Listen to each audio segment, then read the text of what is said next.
I'm Famika Lilo. I am the coordinator for the Emerging Leaders Forum Alumni. I'm also a co-convener for ELF as a representative for ELF on the Fiji Young Women's Forum. So, do you want to be a decision maker?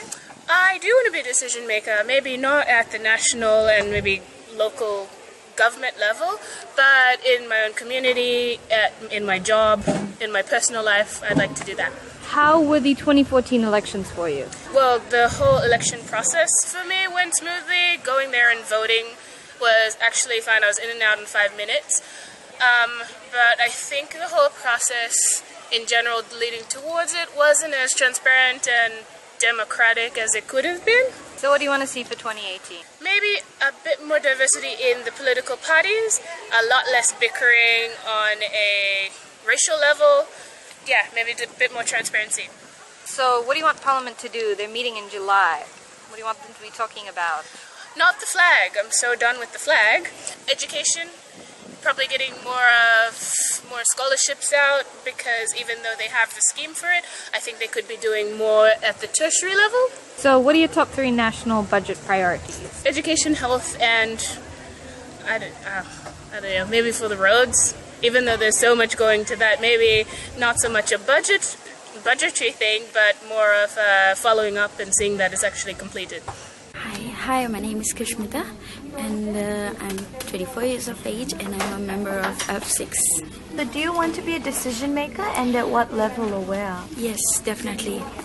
Probably within my community and within my family, I feel that the patriarchy system is still there, that man is more superior and man makes all the rules. But I feel that we should break the chain, and women can also make decisions.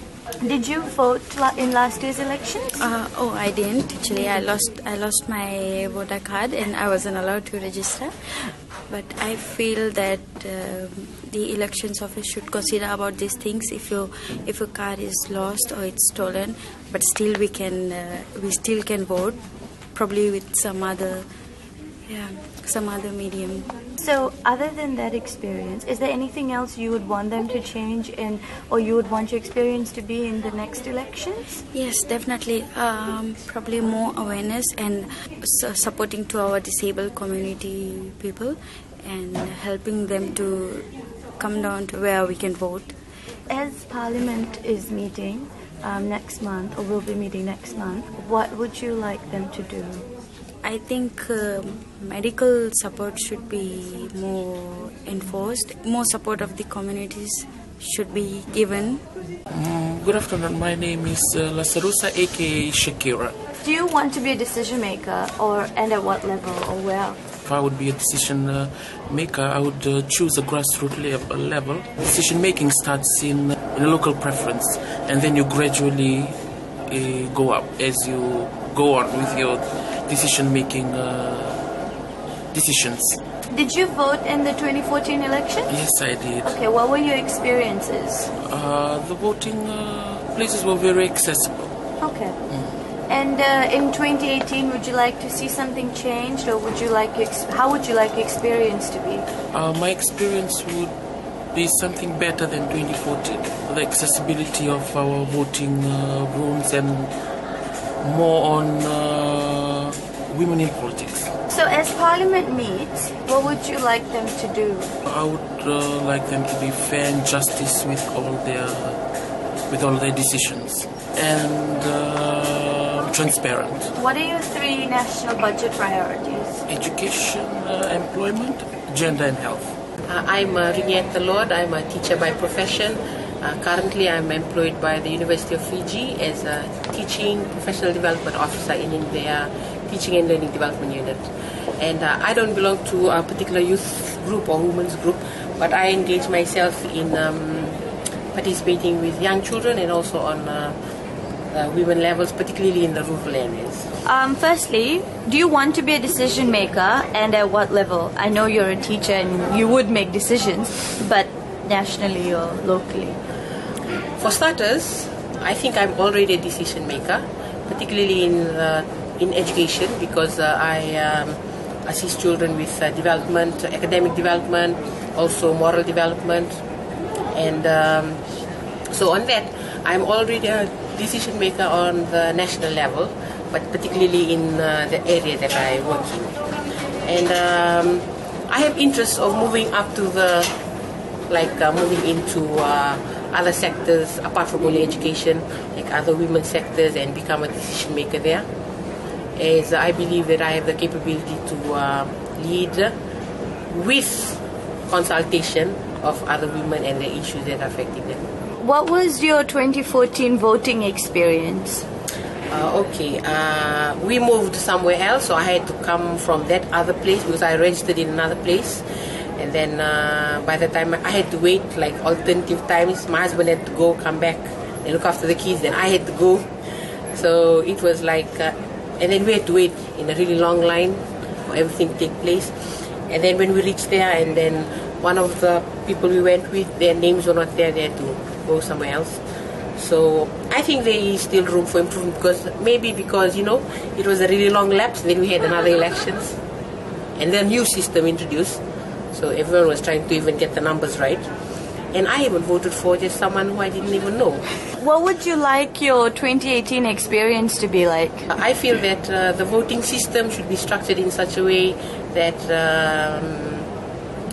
it can, while they think of the process that will be used, they think of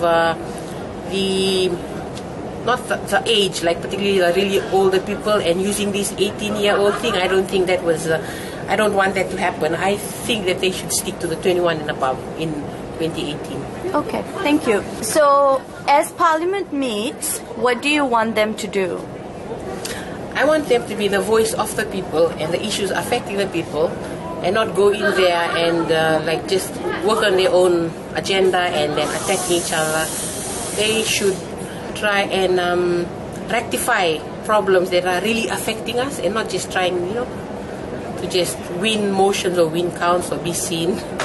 Lastly, what are your 3 national budget priorities? The first one, because I believe in education for all, I believe that money should be invested in education, but in the in education, and they should be done in such a way that not how we have all these free Weet-Bix thing and all. No. But in other important things, like for example literacy. Yeah. Literacy must be improved, because when everyone knows how to read, it unlocks the future. You get to know a lot of things. That's yes. one. Another one is